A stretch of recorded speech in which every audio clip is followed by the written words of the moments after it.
বন্ধুরা, খাওয়া দাওয়া হয়ে গেল, বাসন টাসন তো মাজা হয়ে গেল। তো মনে করলাম আজকে তাড়াতাড়ি যখন খাওয়া দাওয়া হয়ে গেল, সময় হয় না বন্ধুরা, জানেন।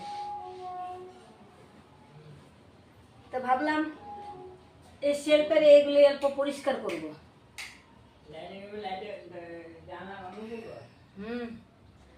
তো এগুলো অল্প পরিষ্কার করে নিই। খাওয়াটা তাড়াতাড়ি হয়ে গেল তো টাইম মিলে না পরিষ্কার করা, যেন এগুলা পরিষ্কার করে নিই।